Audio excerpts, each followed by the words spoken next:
Well, hello. Today, this video is about worm bins that are $20 or less, or you can also get some of these for free. And I want to start you out with this kitty litter pill. These things, if you go around your neighborhood, or if you know people that have cats, always get recycled. So, what you could do is grab 2 of these, and for this one here, you drill some holes on the side, and then you would drill a few little holes on the bottom, of this, so that way your liquids would drain out once you put your food scraps in. And then if you have this outside, I would not put holes in on the top due to the rain, and that way water won't get in. But if you have this inside, just as a small composting bin, I would drill some holes on the top, have another container the same size as this. Do not drill holes in the second container, and just set this one on top of the other one so the liquids can drain into the bottom container. So that way you can have some worm tea for your plants and vegetables. Another alternative would be a trash can.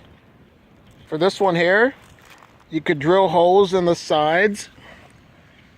Make sure that this is in a shady place so your worms won't get hot. And for this, once again, I would not put holes on the top of this due to the rain getting in and causing more moisture to get into your worm bin. And the thing that I would say about if you start a bin this size, you can get at least 2,000 worms in there easily, because there's more room for them to move around and grow. But if you put it inside of that kitty litter worm bin, there's less room for the worms to grow, so they won't multiply as fast, and they'll stop the multiplication process. So that's another alternative to a worm bin. Another solution could be a flower pot. What you could do is put some worms in here. For me, I'd probably put about 500 worms in this size of a container. Have all your bedding and stuff, and then have it out of the way like in shade, and cover it with some cardboard. So that way you won't even have to drill holes. You can use this during the summertime, winter time, or springtime for your worms. And this would also be a good place to start. And another solution could be a Rubbermaid tote. If you were interested, you could also have this one outside. You drill some holes on the side, few drainage holes on the bottom. And once again, I would not put holes on the top because of rain getting in.